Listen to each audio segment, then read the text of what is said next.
Hey guys, welcome back to the channel. आज के इस एमसीक्यू सेशन में जो हमारा टॉपिक रहेगा वो है फ्रॉइड एंड एरिक्सन्स की stage and theories of human development. इस पे हम 15 एमसीक्यूज करेंगे। उम्मीद है इसमें आप 10 से ज्यादा ही स्कोर करोगे। तो कमेंट्स बॉक्स में अपना स्कोर मेंशन करना बिल्कुल मत भूलना। So without any further delay let's get started. पहला क्वेश्चन है, what is the primary focus of Freud's psychosexual theory of development? Social interactions, cognitive development, emotional bonds और सेक्सुअल एनर्जीज। तो इसका जो करेक्ट आंसर है वो है part D, sexual energies. Freud एक तरह से बिलीव करते थे जो पर्सनालिटी डेवलप होती है वो स्टेज से डेवलप होती है जो बेस होती थी on the fixation of sexual energies. तो पार्ट डी इसका करेक्ट आंसर है। नेक्स्ट क्वेश्चन है, according to Erikson what is the primary task of adolescent stage? Trust versus mistrust, autonomy versus shame and doubt, initiative versus guilt, identity versus role confusion. तो इसका correct answer है part D, identity versus role confusion. Erikson believe करते थे जो adolescents होते हैं उन्हें एक तरह से कंफ्लिक्ट अपने रिजॉल्व करने चाहिए between identity and role confusion, ताकि एक तरह से जो सेंस ऑफ सेल्फ है वो डेवलप कर सके। तो part D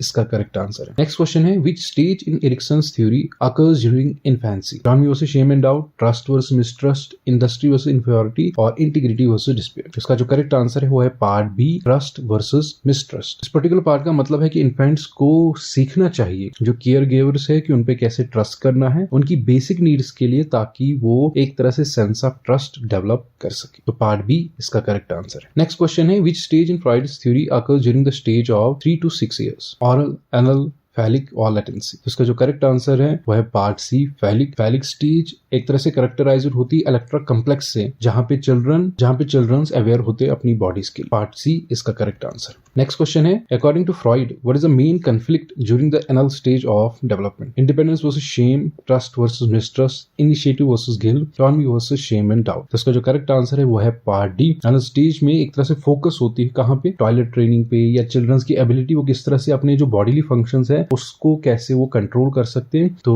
part D, autonomy versus shame and doubt इसका करेक्ट आंसर है। नेक्स्ट क्वेश्चन है, which of the following is a criticism of Freud's psychosexual theory of development? Lack of empirical evidence, over emphasis on sexuality, complexity of stage और all of above. तो इसका जो correct answer है वो है part D, all of above. जो critics एक तरह से आर्ग्यू करते हैं जो फ्रॉइड्स ने थ्योरी दी थी कि उसमें लैक ऑफ एम्पिरिकल एविडेंस है, ओवर एम्फेसिस ऑन सेक्सुअलिटी पे है, या एक तरह से ओवरली कम्प्लेक्स है सारी स्टेजेस पे, कंप्लेक्सिटी ऑफ स्टेजेस है, इस चीज पे क्रिटिसिज्म उनको मिला। तो ऑल ऑफ अबव इसका आंसर है पार्ट डी। नेक्स्ट क्वेश्चन है, what is the term Erikson used to describe person's sense of knowing oneself and one's direction in life? Identity, ego, persona और सेल्फ कंसेप्ट। तो इसका जो correct answer है वो है part A, identity. Erikson believe करते थे जो एक तरह से डेवलपमेंट होती है क्लियर सेंस ऑफ आइडेंटिटी, वो बहुत ही क्रूशियल है ड्यूरिंग द एडोलसेंट स्टेज। तो पार्ट ए इसका करेक्ट आंसर है। नेक्स्ट क्वेश्चन है, which stage in Erikson's theory occurs during early adulthood? Initiative versus guilt, industry versus inferiority और इंटीमेसी वर्सेस आइसोलेशन और जेनरेटिविटी versus stagnation. तो इसका जो करेक्ट आंसर है पार्ट सी है, इंटीमेसी वर्सेस आइसोलेशन। जो यंग एडल्ट्स है एक तरह से उनको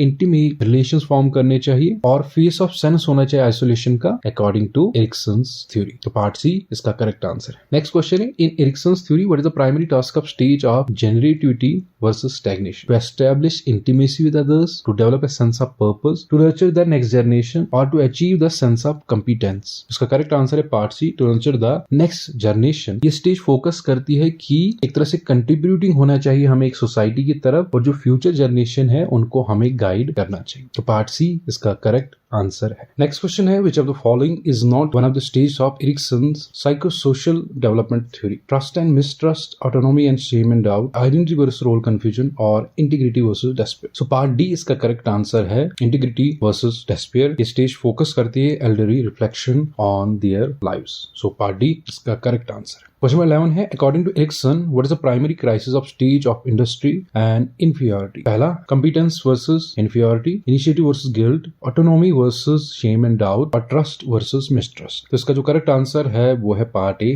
कंपिटेंस वर्सेस इंफीरियरिटी। चिल्ड्रंस को एक तरह से सेंस ऑफ कंपिटेंस डेवलप करनी चाहिए अपनी स्किल्स के अंदर, ये इसका मतलब है। सो पार्ट ए इसका करेक्ट आंसर है। नेक्स्ट क्वेश्चन है, which of the following best describes the main focus of Erickson's psychosocial theory? The influence of social interaction on development, the development of cognitive abilities, the importance of emotional bonds, or the impact of unconscious desires? तो इसका correct answer है part A, the influence of social interactions on development. Ericsson theory एक तरह से इस बात पे जोर देती थी जो सोशल इंटरेक्शन का रोल है और जो कल्चरल इन्फ्लुएंस रहता है इन शेपिंग डेवलपमेंट, उस बात पे एरिक्सन थ्योरी फोकस करती है। सो पार्ट ए इसका करेक्ट आंसर है। नेक्स्ट क्वेश्चन है, what is the central theme of Erickson's theory of psychosocial development? The influence of early childhood experiences, the role of unconscious desires, the importance of social relationships, or the impact of cognitive development. So part C इसका correct answer है the importance of social relationships. Next question है, which of the following is a key difference between Freud and Erickson's theory of development? Freud focuses on the role of unconscious desires while Erickson emphasizes on social interactions. Freud theory has fewer stages comparing to Erickson's, or Erickson's theories emphasis on the role of